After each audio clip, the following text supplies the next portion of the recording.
on blast. We are back. We have traveled around the globe. Sheldon and I have both traveled. We're both back in Canada. I'd say we're warm. We're not. It's still cold here. But it's good to be back. I'm John Hill. I'm Sheldon Alexander, and I had to Google it to remember where it came from. And I don't know if this was like the first person to say this, but when you said we are back, for some reason, the first thing that came to my mind was we're back like cooked crack. And I was like, what song is that from? And I had to Google it. And it's a mixtape by Joel Santana. So we're already off to a just resounding start here on this pod. That's like, wait, what? And also too, I can't believe I just started the pod off this way after, actually, I don't know if I should say this on the pod. So I'm not going to say this on the pod. Never mind. Keep going. Okay. No. This is the challenge. This is you killed it. The rustiest challenge podcast. You can tell we have not recorded in a month. I can't believe I was about to say what I was about to say on the pod. And then I caught myself. I'm like, nah, actually, I shouldn't say that. Well, thank you for saving me editing. I wanted to say on the topic of how distracted we get and our many tangents. That took 2 seconds. Has to be a record. We have a couple comments. Eric says he only added me. He did not add you because apparently I'm the rap rock fan of our duo. Okay. Says that listening to the latest You Killed It, I have to be honest, I don't mind the music talk at all. But a lot of what is played on the challenge wasn't really what he was into. But I mentioned Loud Rocks, which he says is not bad. But for Eric's money, the best rap rock collab out there is the Judgment Night soundtrack. Are you familiar with the Judgment Night soundtrack? No idea. No idea. It's got a great lineup. I know it because, Sheldon, as you know, I'm the world's biggest House of Pain fan. They have a song with the heavy metal band Helmet, but there's also Living Color and Run DMC, Sonic Youth and Cypress Hill, Biohazard and Onyx, Slayer and Ice-T, Teenage Fan Club and De La Soul. I'm skipping over some. Okay. I mean, it's a pretty good album. I'm Eric. I'm familiar, just so you know. I'll say the Just Another Victim by Helmet and House of Pain is on my workout playlist. I know this. I know this. I was going to say, we've talked about House of Pain, right? And like, yeah, you don't share my fandom. No one's perfect, Sheldon. It's House of Pain, man. Come on, man. Like, I remember questioning, like, you're not serious. Like, that's not a real thing. I'm deadly serious. I am so into House of Pain. I mean, here's the thing. We can have a long conversation about the role of white people in Black music. For sure, a long conversation. I thought that was going somewhere else, and I was I'm gonna be quiet right now. We could have a long conversation about white people in general. We're not okay, Sheldon. We're not doing well as a group. But I'm just gonna leave all of that alone. I'm just not gonna comment here. I will say this: the House of Pain got me into rap music. Like I'd heard a little bit of rap music, but when I was 9, 10, 11, I was really into dance music. Like I was into Extendamix with Master T and Electric Circus, which I guess are our Canadian deep cut references of the episode off the hop. For our American listeners, Extendamix was on the Canadian version of MTV, Much Music, which we talk about all the time. On Much Music, they had their regular, did they just sort of play music, and they had their sort of version of TRL. But they also would have 30-minute TV shows that were just about different kinds of music, right? And Extendamix was sort of the dance music, sort of reggae, right? Shouts to Master T. Master T. I have stories about him. I used to play soccer against him. Super nice guy. But Extended Mix, they would have CDs, they'd have albums called Dance Mix. There's Dance Mix 92, 93, 94. And I was super into the Extended Mix. And Dance Mix 93 was a life-changing CD for me. I wonder if it's on Spotify or anything. You can find it. It's out there, guys. Gotta be somewhere. And track 3, it goes from Bobby Brown's Humping Around to House of Pain's Jump Around. And it is all like, and I was so into that song. And then I bought House of Pain's first album, which was self-titled, but you know, us House of Pain fans know it as Fine Malt Lyrics. And that's how I got into it. So you can put down House of Pain all you want, but it introduced me into rap music. And that's where my love of rap music grew. So I'm still down with the Pain. That's my ode. I was distracted because I was trying to find a comment. I know, I was trying to buy you time. That was relevant. Oh, you knew what I was doing. Yeah. Amazing. That's teamwork. That's teamwork right there. And you're going to be even happier when I read this comment. All right. So is it about how I'm attractive? It's funny you mentioned that, because there's no way you saw this. There's no way you saw this. But anyways, this is from, I mean, the person doesn't give a name, but it's like a bunch of letters. But it says, the sexiest man alive tangent was hilarious, and JCH can slither in all over me anytime. Keep up the good work, gents.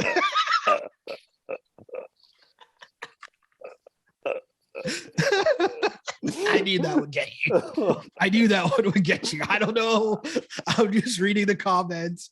I saw that. I found it. And I was like, there's a backstory here, because if you've been following the pod, then you were aware of the episode where somehow we started talking about, we went off on one of our tangents and John explained, I guess, relationship issues with an ex that didn't like the fact that he liked Slytherin, which I didn't know what that was. Right. So that wasn't even the comment that I was looking for, but I stopped at that one. I'm like, I think I got to read that one. That's right. Cause I got dumped for choosing the wrong house in Hogwarts. That's right, man. That was, I mean, I had another comment to read. I don't know that it's going to be able to top. Right? Is it going to top that one? I don't know. I don't know. We should also say, because not everyone follows us on Instagram, it's a running joke that every so often we get comments on our YouTube about my attractiveness, which I want to be clear. I'm not saying that I'm attractive. I'm saying that people comment on how attractive I am. And I'm very flattered. But to combine that with a sexual pun about Hogwarts, about Harry Potter, I was not ready for that. Thank you for the bunch of letters. They surely will know who they are. Oh man. I also want to read a comment from Jade Zwingli, who first of all, she made fun of the fact that I was also dumped for choosing the wrong house in Harry Potter. Yeah. She sent me a Harry Potter meme, which is too difficult to explain a photo. But thank you for that, Jade. And she also said that she thanked us for the shout out on the pod, and that she loves the music deep dives. Now we're the best. And I agree, we are the best. And thanks for listening, Jade, and for liking our music deep cuts. I didn't even talk about Electric Circus. I referenced it in downtown. Like, so, well, this is where the breakdown will come of who's American and who's Canadian listening to our pod, right? Because if you're Canadian and of a certain age, Electric Circus is like the jam. Like, that's a thing. That's a moment in time, as I like to say. And if you're American, like, I don't know, you're probably just like, who's Monica Diol? Whereas, like, again, if you're of a certain age, Monica Diol, it's a vibe. I'll tell you, Have we even So talked about the challenge yet? How long have no, we been not recording yet. this? And we've not mentioned anything about the actual show. Listen, people said they like the tangents. You and I haven't spoken to each other in a month. It's late at night. I'm still jet lagged. We're just vibing. We're just out there, you know. Mhm. We should explain what Okay. electric circus is, maybe, and then maybe we'll talk about the challenge. Which, Okay. excitingly, I have very hot takes about this episode. I have some feelings. Oh, sorry. I got another music comment here All right, lay from it the on. same person, actually, just on an earlier episode. Said ginger spice all day. GCH is 100% on his Spice Girl reads. We need to find him his posh. This should not be difficult. Get on it, Canadians. I don't know who this person is, but they're a big fan. I'm just saying. Well, I'm just very saying. flattered. That's very kind. I still can't get and I over the wanna slithering comment. I know, tough to top, but I want to also shout out Erica. Erica commented and said, I thought you guys weren't going to do this season at all. You made my day. Well, we're happy to do that for you, Erica. Thank you for listening. Yeah, thank you very much, Erica. Okay, let's talk about Electric Circus real quick, and then we'll talk about the thing we're supposed to talk about. So Electric Circus was a live television show. This is important. That was filmed in downtown Toronto at the headquarters of Much Music, where they turned one of the TV studios into a dance club, into a nightclub every Friday night. Was it like 11 o'clock at night? Maybe 10? Maybe And 10. I feel like it wasn't that late. Yeah, I think you're right. And they would like play like dance music and like sometimes rap music, and like between, and they would sort of like mix in the people dancing in the club with the music video. And like I remember they did a mix of Atomic Dog and Snoop Dogg. Like they're switching back and forth with George Clinton and Snoop Dogg, and like it was like 7 minutes and so hype. Like it was so good. And it was this was like a thing that I think we got to emphasize how big of a deal this was. Like, you would get into the club, but then there were a bunch of people waiting outside, and they're just like in the window, like waving, and they would have a camera cut to the people outside, and they're jamming outside in the cold sometimes. Like, it was a thing.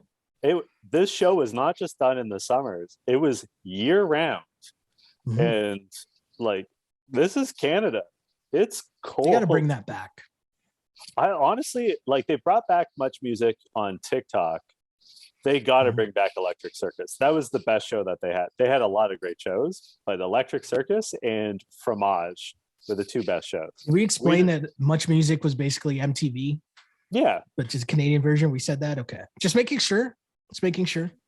I appreciate the thoroughness. Do you know I do not appreciate? Do you know I do not appreciate, Sheldon? Your song of the summer?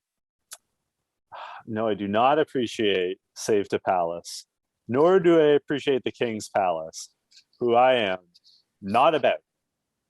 But they were having their own Electric Circus in their room, right? They were. And they added a couple new dancers with Jasmine, and I don't think Ayana danced, but Jasmine was dancing. And I'll say this. They were having fun, and they're all pretty good dancers. Okay. However, if I was not a member of the King's Palace, I would be super pissed at this. Like, this would get old in a hurry. And like, this clearly went on for some time. So my thought about it was, at first I was like, okay, this is kind of lame. But then I was like, you know what? I kind of like the fact, first off, shouts to Tech. Tech is made for reality TV. Tech was dropping some bars. He's spitting some rhymes, which I appreciated.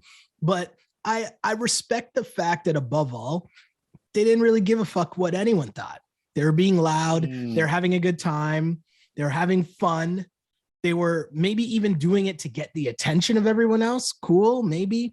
But I'm saying, like, I just like the fact that they were having fun and the whole house could hear them and they didn't care. I liked it. I'm going to pause you right there. Okay. When people later tell them how they feel about the celebrations, they definitely care. Okay. we're going to circle back to this. We're going to have to talk about the King's Palace, God help us, a lot. What I did enjoy was the like montage of the rest of the house doing heavy sighs as all this was going on. Great cutaways. We love a heavy sigh, Sheldon. It was super to see everybody do the I don't know about you, but I'm a big fan of sending animated GIFs to people as reacts on various social media. And one of my favorite is to send like a good eye rolling one. And there's one of The Rock, like Dwayne Johnson, when he was still a professional wrestler. That's like such an over the top eye roll. And that's how I felt watching this. I felt like The Rock, just oh, it was so good. Yeah, I know what you're saying. Like, listen, if I was there, I'd probably be rattled and just annoyed by them. Watching it on my couch, I was like, whatever, it's something going on in a season where there's not really much going on. So this is a drama that we got, essentially.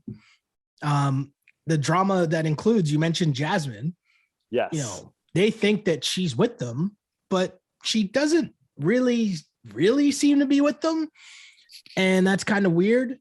But the whole like breakdown of this house and this alliance is so strange to me, right? Because there's a question about Nehemiah and Brad, who are friends outside of the house, yet for some reason they're not in an alliance in the house. And I don't get it. And that becomes so much of like the main topic here. And I'm thinking, if me and you end up on the challenge, we're going to be in an alliance together. Like, why wouldn't we work together? Like, Brad could come in and be singing Safety Palace or whatever the hell they're singing too. I had the exact same thought. Whereas, like, if Sheldon and I ever found ourselves on a season of the challenge, first of all, before we even arrived on the show, we would have talked. We've been like, hey, like, just so we're clear, we're an alliance, right? Like, we're working together through this, right? Like, if you're really friends, like for real friends, and they both stress that throughout the episode, like you're surely on top of that. I know in seasons of the real challenge, Wes has taken heat for doing too much before the season begins, reaching out to people. But for real, if you're going to be on the challenge and you know one of your actual real life good friends is going to be on the challenge, surely you're going to talk about it. I mean, by contrast, we have this scene where John A is saying like I don't know where Jasmine lies now because like she's partnered with Latarian, so she's sort of along for the ride. But I know she and I are good because we've talked about it. Like, Jasmine and John A have this down. They talked about it. And like, very simple. There's no, and like, those two have had a rocky relationship over the years. Like, they were partners on Rivals for a reason. It makes me wonder and question the actual relationship between Brad and Nehemiah. Right? Yeah. Like, I don't know. Because you're friends outside of the house. And like, if you could figure out how to be in an alliance then with Melinda, who your only tie is you're on the same season of the real world, like way back when, like you're not friends outside the house, but you're able to be like, hey, we're in an alliance. Like, none of it makes sense. I don't get it. And like, it's on both Brad and Nehemiah that they haven't had this conversation. Like, they both should have broached it. Yeah. We have a scene where Casey calls home to her very average fiance, Kyle. And damn, shots fired. Like, what? Listen, like, how's my guy just catching strays? Like, what's going on here? I mean, listen, I think Casey is a very attractive woman. Okay. And Kyle's a man. So they have they're having people direct these comments to John Chidley Hill. You can find him all over the place, including TikTok. Jesus Shuttlesworth. Yes. I will say, if I'm being completely honest, I was like, "Oh, that's your man's." Okay. Thank you. Okay. I'm keeping it a buck. I'm gonna keep it a buck. I'm not gonna leave you out on the island alone. I'm just saying. I'm sure Kyle has an excellent personality. Well, I mean, there's another thing that he could have an excellent, fill in the blank. We don't need to dive intelligence. Yes, that's exactly what I was talking about. I noted down in the notes. I'm thinking about, never mind. I'm not going to say it. I was in my notes. I have down here, never a good sign when you see a call home. That's what I said too. If I've learned anything from the challenge, if they're showing us a call home, that person's not going to be on the show by the end of the episode. That's the kiss that's the producer's kiss of death, especially because we've barely seen Casey. She's not a major character. She's not in the top 8 people that we see on this season. Exactly. And now that we've actually talked about the show for about 2 minutes, we're going to get back to talking about music, because that's daily challenge comes up and TJ comes into Chameleonaires Riding Dirty, which, again, a moment in time. They see me rolling. That's a big track. That's a huge track. Not my song of the episode. Not my song of the episode, but a big track. It's a big tune for sure. Deserves some just acknowledgement. That's all. And I'm okay with that. I'm going to ask if there's something in this scene that I noticed. I want to see if your producer hat was on. You said that TJ drove up. Did TJ drive up? Oh, I don't remember. He got out of the driver's side of the car, but my guy TJ was wearing flip-flops, and there's no way that they are allowing someone on an insured TV show to wear flip-flops while driving a car. It's not street legal to wear flip-flops while driving. And they for sure are going to, if he's going to drive, they're going to make him wear closed-toe shoes, because you got insurance. It's not like you're just bumming it on a back street, man. Here's my pushback. Okay. Does anyone tell TJ what to do?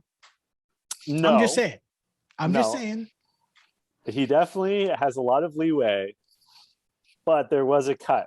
I double checked. There was a cut. Okay. The car pulls up, they get the reacts, they cut back to TJ getting out of the car. Okay. That is a huge song. I like it. What did you think of this challenge? I liked it.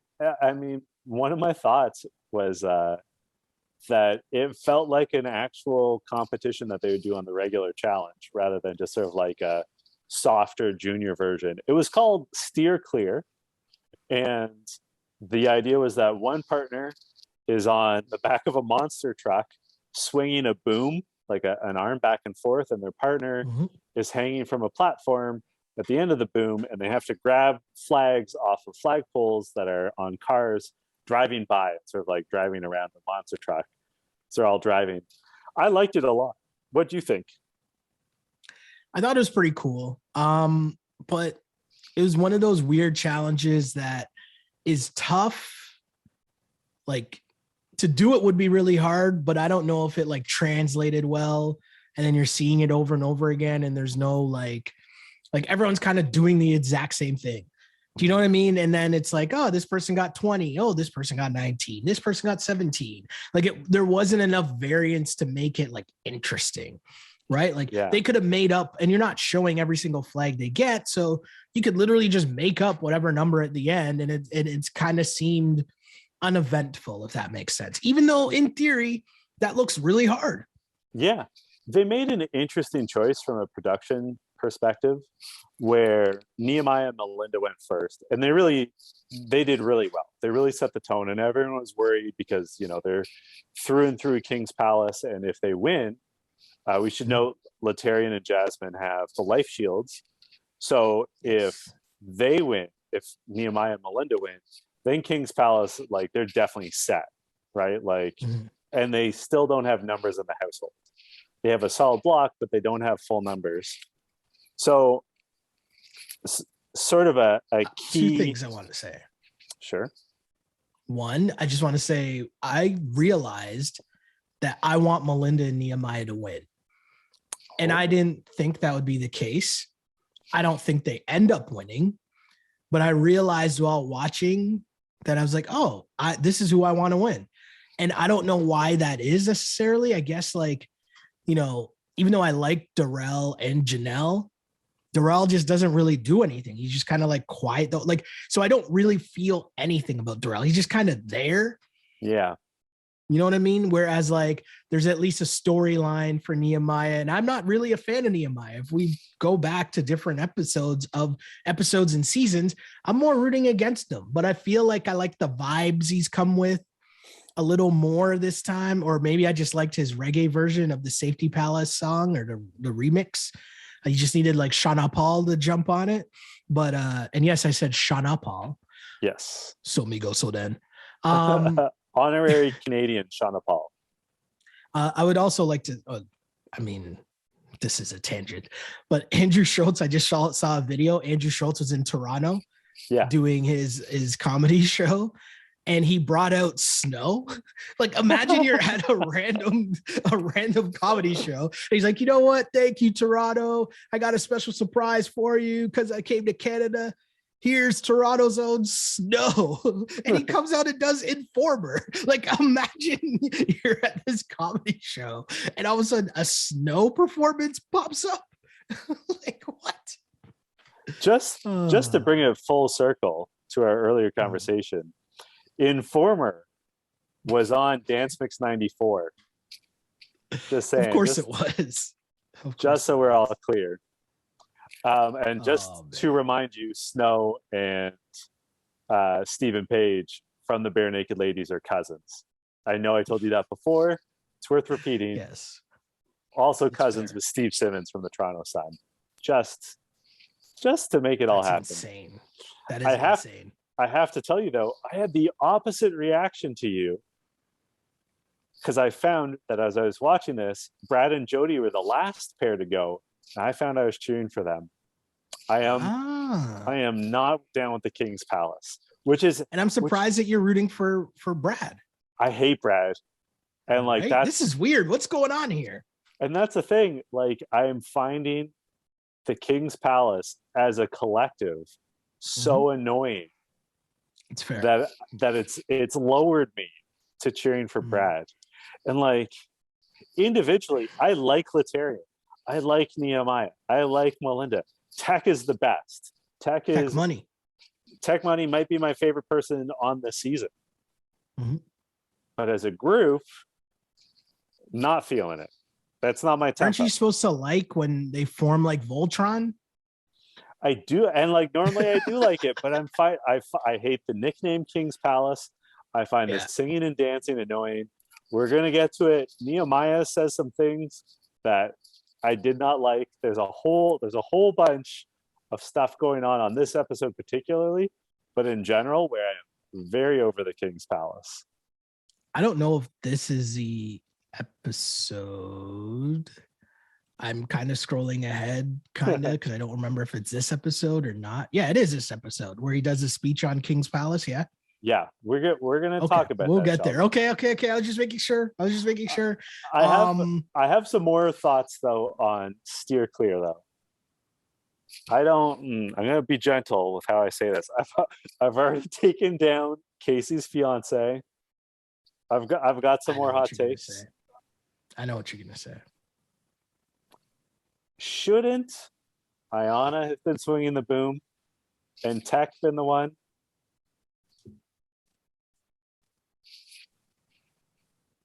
Like, I don't want to body shame anyone. No. It's just physics. Tech is very. I also think long and tall, and like height matters if you're the person out on the boom. That was Melinda's big advantage, and later Jody's. And strength is important when you're swinging the boom, and Ayanna's very strong. I'm just saying, I don't think that partnership played to their strengths. I mean, I would agree with you, except I think we have to take Tech's word for it. And Tech just thought that he had the best game plan in terms of being able to move the pole. He said, quote, I'm going to take this 155 pounds and slang this pole the best I can. It's what I always do, but a different kind of pole. Close quote. It does Tech sound money. like Tech Money. What a weird pod we're on right now. I'm feeling like this like is an all-time Slytherins and like what is going. I don't know what's going on here. This is just a weird pod. The vibes on this pod have been weird. Just saying that. I feel like from what Tech said in that quote, which was almost my line of the episode, between that and what Ayana has told us in confessional from what she's seen, maybe Tech has a lower center of gravity than we realize that helps him. Like maybe there's a counterbalance. Maybe there's physics at work that we can't see. What do you think of this, Sheldon? I feel like this is our like Euphoria episode. Have you been watching this show Euphoria by any chance? No. Sheldon, I was in China. Don't. Leave me alone. No. So this is gonna take us on a wild tangent. I shouldn't. No, this is good. But I'm going to because I'm in too deep. The reason why I was gonna say this is our Sum Euphoria 41. episode. Go on. Is because Euphoria as a show collectively like made the decision that they are all about equal opportunity, we'll say. Okay. So while most HBO shows get, big because they show nudity of the female variety, Euphoria as a television show made a decision that they are going to show a lot of penises. Cool. And I said that word instead of saying, because I don't know, can you say dick on YouTube? I don't know. Does that some strike or something? I don't know. I don't know how these things work. But either way, my point is that somehow we're talking, like, I don't know, we're talking about Slytherin, we're talking about Tech Money's poll. Like, what is happening right now? I don't understand what's happening. I mean, I feel like penises are having a moment right now, just like in the zeitgeist. The people who are watching this pod who have watched Euphoria know exactly what I'm talking about. And there is one like epic scene where the actor who used to be on Grey's Anatomy, I think he was McDreamy or there were like a McDreamy, there's a McSteamy. Yep. I don't know who's who, but anyways, one of those guys who was on Grey's Anatomy is on Euphoria. And he has this like epic scene as a dad that's just like completely lost it. He just at his wit's end and he is just like cussing out his entire family. And for some reason, he just starts like peeing in the living room. Like he comes home bombed and he just starts peeing in the living room. And his family's like, Dad, what are you doing? And he turns around and it's just like slanging. He's like, What are you talking about? I'm done with all of you guys. Like he just goes on this epic rant. That's what I feel like this episode has been. And I don't understand why. I don't know what's going on right now. Have you watched Pam and Tommy? We're so off the rails. But have you watched Pam and Tommy? No. I don't know if you've heard about the guest appearance in Pam and Tommy. No, I have not. No. But not only do you see Tommy's penis, but it talks to him. Come on, man. I'm just telling you. Like I said, I feel like penises are having a moment. I feel like it's in the zeitgeist that for too long, nudity on TV shows and in movies has focused on the female form. And now the pendulum, the Tech Money, if you will, is swinging back the other way. I knew you were going to, I knew that was like, come on, man. What is happening right now? What I loved, just shout out to Canadian songstress Nellie Furtado getting I'm Like a Bird on rotation. Shout out to Nellie Furtado. Shout out, I've been listening to a lot of Swollen Members lately. I don't know why. What? I've never heard anybody in their life ever say, you know what I was listening to the other day? Swollen Members. Like, what? It holds up more than you'd like. For our American listeners, Swollen Members isn't just a very obvious penis reference, but it was a Vancouver-based rap group that were like buds with Nellie Furtado, and they would appear in each other's music videos. They even had a song together. So check out Swollen Members. What is happening with this pod right now? I don't know what's going on, man. What are we talking about? Ayana. Yeah. She was scared and screaming, and Nelly Furtado was playing. They struggled, obviously, because Ayana was terrified. And then Latarian and Jasmine were also struggling. And Latarian, I mean, he has a shield, but his partner doesn't. But, they didn't really care. Darrell and Janelle, which always throws me off when I was writing it down and when I say it. Yeah. Also struggling, but end up with 17. Casey and Kohada. Not even sure what they got because I was rocking to Nellie's Country Grammar, which is my song of the episode, because Country Grammar is an all-time bop. You and I went all in on Nellie, I don't know, like a dozen episodes ago. Okay. I love Nellie, and I think he gets overlooked. I saw Nellie in concert pre-pandemic. And where? at the amphitheater. TLC opened for him. It was awesome. Oh yes, I remember that. One of my boys was trying to get me to go to that, and I'm like, really? I can't. Nah. Sheldon, we could have had some wine spritzers together. You missed out. It was Flo Rida, the rapper so great they named his state after him. Then it was TLC, and then it was Nelly, who had a guest feature from his nephew Jaquan for Tipsy, which is also a banger. That is a banger. That is a banger. You Hold forget on. Jaquan is Nellie's nephew? Yeah. Did we know that? I didn't know that until Nellie said my nephew Jaquan is going to come on stage and we are going to perform. I don't think he means his actual nephew. I think he does. No, not a chance. Not a chance. I mean, are you calling bullshit on Nellie? Why would Nellie lie to us? Nephew is like a term of endearment, my nephew, my young buck. I'm Googling Jaquan Nellie nephew and it auto completed. Oh, okay.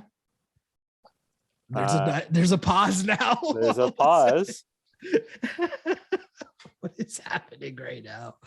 Oh, this pod is insane. Okay, Nellie. I'm going I feel like this would have come up already. If this was a thing, this would have come up already. I think I told the story though the last time we talked about Nellie about I was at OVO. I guess I don't know which one it was. There's one year where Nellie came out as one of the surprise guests. Mm-hmm. And I remember just thinking some people were getting hype. A lot of the kids were confused. And I got to admit that I was kind of confused because I was like, now I'm not mad at being at a show and Nellie coming out as a surprise, in theory. But in actuality, when it happened, I was kind of like, I kind of wish this was someone else that came out. You're wasting a surprise on Nellie. That's not something I needed in 2018 or 2017, whatever year it was. It was in 97. Right? It wasn't even 2007. So I was just like, yeah. Okay, I cannot find evidence beyond the fact that they're both from St. Louis. Okay. There are sketchy websites that are trying to get my personal information as I try to find this out. But it's a common question. What is happening? What are your Google searches? We'll save that for another day. Nellie Country Grammar, do you have more on that? Or I was just gonna say, I preferred Ride With Me. I think that might have been my favorite Nellie song. Ooh, I used to sing that song in grade 12 English. It's a great song. It's a great song. Are we in grade 12 English together? No, I don't think so. Or no. That was OAC? Yeah. Was that Yeah, OAC? It was OAC. It's OAC. Okay. I was just gonna say that Nellie has so many hits that you forget.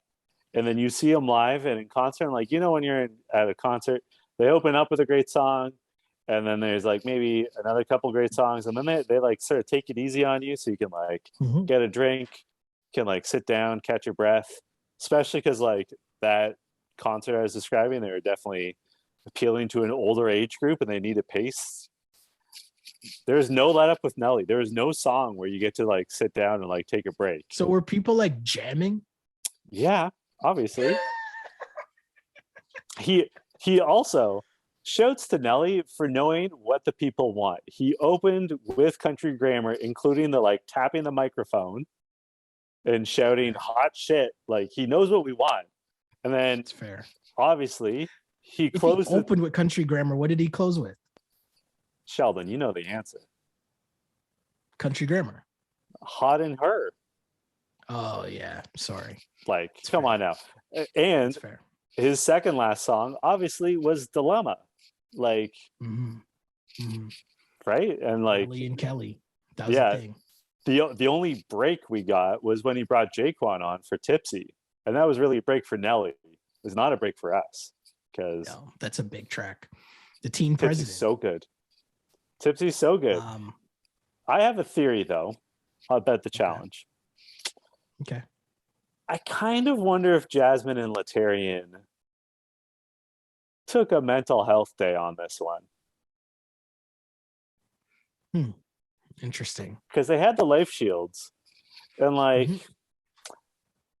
Latarian should be able to basically fling Jasmine back and forth on that boom at will. But he was the one that seemed to struggle. Agreed. It was very weird. It was suspicious. It was sus, as the kids say.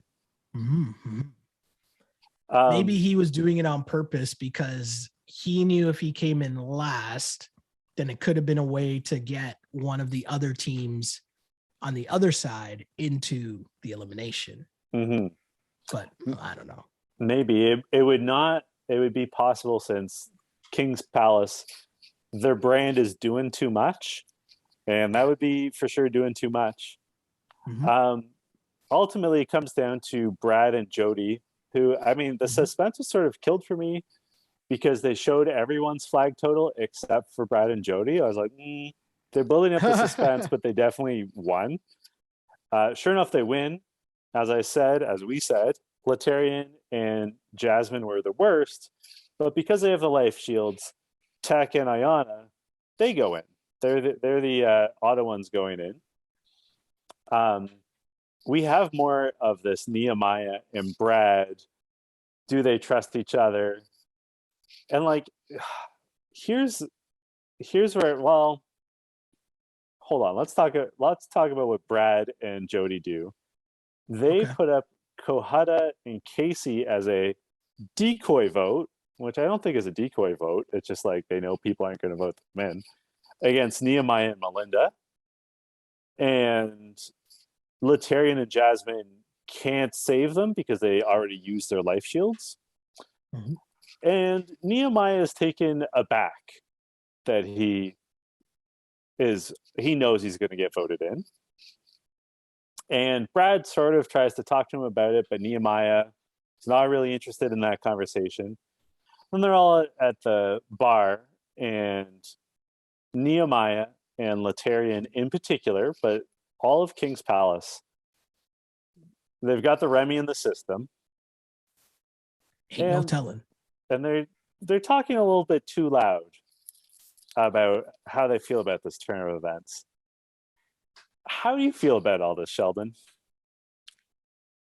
I just think that, what purpose does that serve? Right? What is the reaction you're trying to get, and how does that benefit you? Because if you have a problem with Brad and what went down, you could just say that, but you're not doing that. They got a little personal. Like, I mean, it's not the biggest deal. Latarian implies that Brad is on steroids. Yeah. Not necessarily. I mean, he might not be wrong, but also I'm more rattled by Brad's haircut, to be honest. Oh yeah, I'm very rattled by his back of the head tattoo. I mean, midlife crises are a hell of a drug, and I thought this was a really bad look for Nehemiah and Latarian, who again I like. And then, like, here's my issue. This is sort of their own making. Like, they made an alliance when you make an alliance in a game like this, people are going to try to take out your alliance if you're not in it. And like they chose not to include Brad for whatever reason. And like they have their reasons, whatever they might be. Brad can't vote, like endanger the people that are backing him up. Like Nehemiah is the one that drew the line in the sand with the king's palace. Yeah. Like this was going to happen. Like Brad's a competitive person. He's trying to win that money. Like it sucks. And like, it sucks that two friends are on either side of the aisle, but like where's Nehemiah taking responsibility for his role in not being in an alliance with Brad? Oh, you make great points. It doesn't make any sense. And then, you know, the parallels of Janelle and Melinda, which like, you know, there are lines in the sand because of them celebrating. That's what Janelle said. But again, I don't really understand why like you're friends, but you're not working together. And, you know, I kind of agree with Melinda when she says people can come back from elimination and celebrate. Like, what's the big deal about that? Like, you coming back from elimination, you're happy and you're celebrating. And if you're not cool with me and you're not celebrating with me, then whatever, that's on you. And I kind of understand that. And I think that I also agree with Melinda when she says that she would still never, like, even if you're not in the same alliance, I'm still not going to say your name. And I respect that. And I think that's actually true. I don't like the Nehemiah wore a beard, so he wouldn't say Brad's name. Like, that's ridiculous. And then we get to, I guess we should say, the next morning, Brad and Nehemiah do have a conversation and sort of hashed it out. Although, I mean, you're in big trouble when Brad is being the more mature of the two people in an argument. Like, I'm really not impressed with Nehemiah right now. And then we get to deliberations. What did you think of Nehemiah's speech?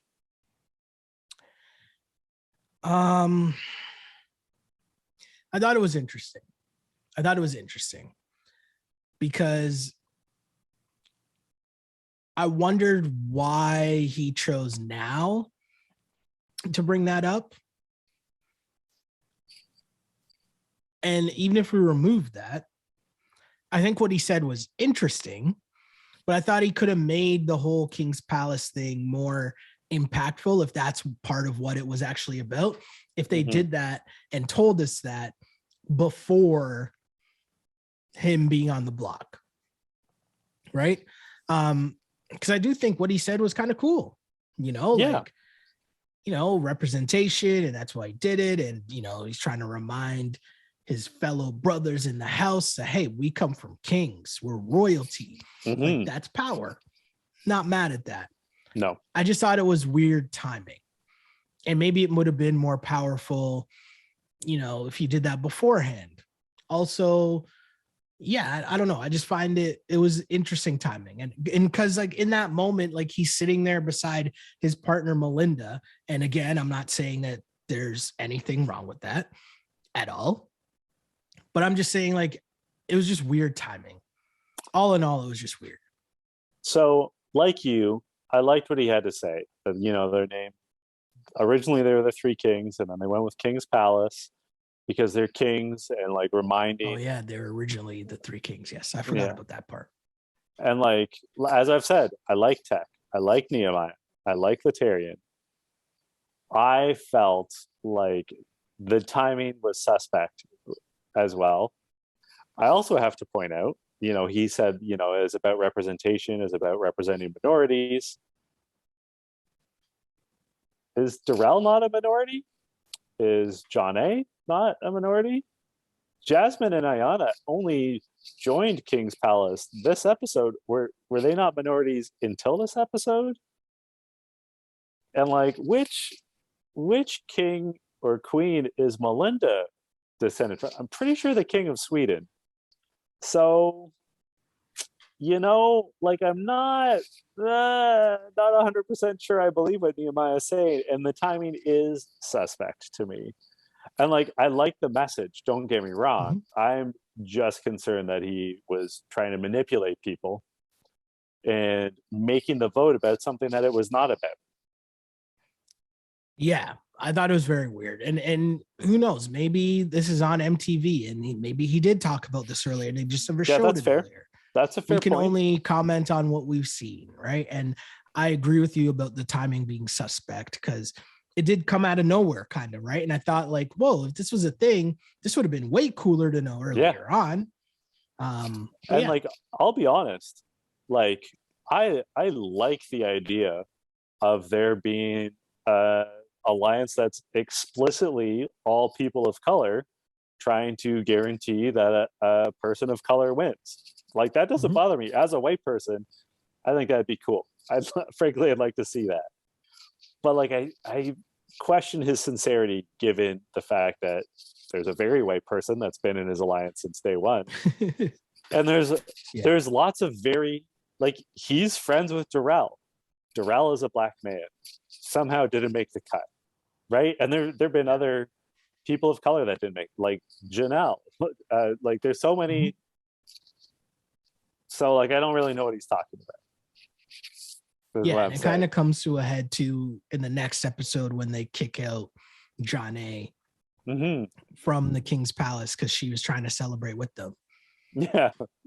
So yeah, we'll like, either you're about black excellence or you're not. And like, I don't know how much he really is. And like, I mean, his personal life maybe, but it's just, it makes me wonder how much of it was like when I just need more information. Yeah. And you make a good point. We don't know what was edited out. Like, we don't know what the conversations were. And like, I mean, I've sort of taken some shots at Melinda here, but like, maybe she's an excellent ally. Like, maybe they had conversations about that. Like, I don't know. All we're going on is this one speech that was suspiciously timed and like doesn't add up, right? From what we've seen. Speaking of adding up, Casey is an accountant and she's been doing some math, Sheldon. And she has found that she is late. So she takes a pregnancy test, and she takes another pregnancy test, and then she takes another pregnancy test. And they're all positive. So she calls back to Average Kyle to give him the good news. And this is my line of the episode. She said, I'm positive and so are these, which was just like, she delivered it better than I did. I thought it was really good. And also it was good news. What did you think of this turn of events? I thought it was, I mean, there's so many things I found weird. One, like, so she finds out she's pregnant and then she was mad about being like one of the options to go in. I found that was weird because obviously we know how this is going to play out, right? Like, we obviously know how it's going to play out. My focus though was the fact that I liked that they kicked off Kohada as well, because what's fair? Like, it's like, what other alternative was there going to be? Like, let's say they play it out, the two teams battle it out, and then now the partners switch, there's an extra partner, and then that's who, like, how fair is that to the guy that lost? Right? That wouldn't be fair to him. So it's better for the challenge as a production to stick to their rules of, hey, this is your partner. You're going through the rest of the game with your partner. And hey, sometimes shit sucks. Yeah, I felt bad for Kahada because he's always sort of like hard luck. And like, I think he's a genuinely nice guy and everyone seems to like him. He's not the best television, but like, you know, I did like when they announced it to like the whole house. He's like, it's not mine. Like, we're partners, but we're not that close. He handled it well. He did. Yeah. I mean, what can you do but be gracious? Like, it's a big, she can't compete, obviously. It's a big life event. I did like that she's like, I'm not going to tell the house until the vote's done. Like, I'm gonna let the chips fall where they may. Uh, you rolled your eyes there, Sheldon. You seem less impressed that she did that. Yeah, I mean, hey, I feel like that was a production thing. Yeah. Right. Yeah, like that's probably. definitely a production thing, being like, hey, how are we going to play this? This is what we're going to do. That's what I think. So when they get to the elimination, they have them do their intros, which I'm really enjoying.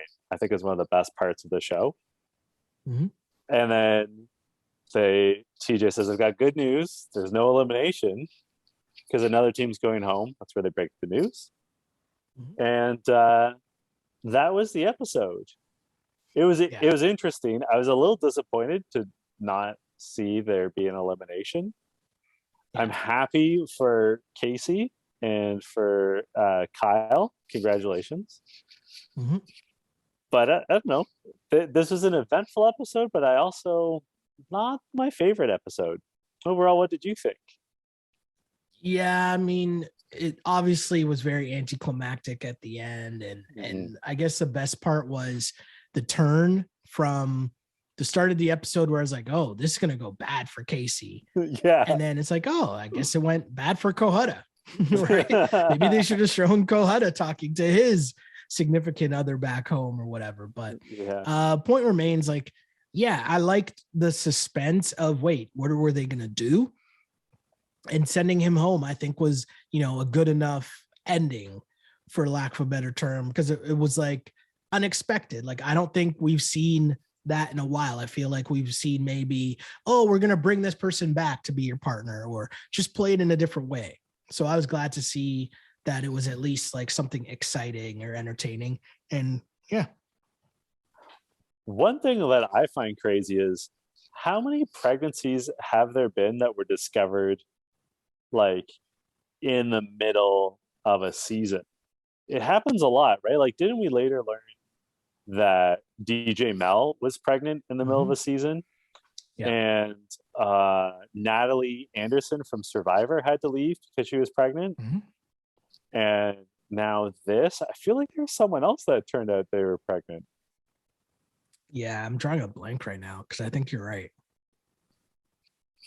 I'm drawing a huge blank. But there's certainly those three. Mm-hmm. Mm-hmm. Yeah, it's been a weird kind of go. And like this season, clearly, if you're listening to this pod, we go off on more tangents than normal, probably because there's not that much going on in the season. And I think part of that as well leads to us we're watching and we're kind of like, oh, I think this is who I'm rooting for. But I think I know who wins also, and I'm not going to say. But I know who wins, so you don't have to beat around the bush. Fair, but I don't want to say it on the. I know fair. We're keep up the bit of the pod. But yeah, I just think at this point it's kind of like you're trying to figure out who you're rooting for and why, and like Nehemiah again isn't my favorite person on the challenge, but I think like he's been a little bit different this season, more toned down. And I like Melinda. I think Melinda's cool peoples. Yeah. Well, I do like that Nehemiah, I mean, the last time we saw him outside of All Stars was that he was on one of the seasons of Rivals. Okay. And he sort of got screwed because like Evan sort of threw it because he wanted to go. He had a commitment, like he was starting his MBA and he had to leave anyway. But I am enjoying seeing Nehemiah be more assertive and like taking the game seriously. Like he was more sort of almost like a hippie, like, come what may, like I'm just here to like for the experience. Like I like that we're seeing like more of an edge to him and like I'm here to win. He's trying to win. Yeah. And I'm liking that. And I do like Nehemiah, this Finding the King's Palace, super obnoxious. And I'm finding that hard to take. Who killed it for you this episode? It's a tough one. Who killed it for me is actually, I'm going to go with Casey's baby because I like Tech Money at the end saying, thank you, Casey. I'm going to buy your kid whatever it needs. And I just thought that was funny. Clearly that had a huge impact on the episode. And Shouts to Casey's baby. I'm gonna say that Casey killed it, because congratulations, Casey. That's very exciting. And at this point, given the production delays and us sort of doing this after the fact, a little bit after the fact, the baby might have arrived here. I don't follow Casey on social media, That's but fair. baby Do might you be follow her fiance. fiance? Average Kyle, yes, I do. Average _ Kyle _ He's like one of those guys that has the unnecessary underscore at the end. You know those people. I will not participate in more slandering of Kyle. Or Kyle slander. Where can the good people find you on social media? You can find me on Twitter at Shell Alexander, on Instagram at Sheldon Alexander, and like and subscribe to the pod wherever you get your podcasts, including the YouTube page. Just search On Blast Podcast or You Killed It Podcast. And apparently our YouTube page is where people leave the filthy comments. If that's your thing. Guys, I think Sheldon needs some filthy comments. Spread the love around. He's a very handsome man. I'm good. No? Are you sure? Do you want? I don't need to know about Slytherin, man. I could just send you dirty messages. Would that? Okay. Scratch Let's your wrap itch? this up. What's going on? You can find me on Twitter and Instagram at J Chidley Hill, and on TikTok at Jesus Chettlesworth. Until next week, this was You Killed It. You Killed It. On Blast.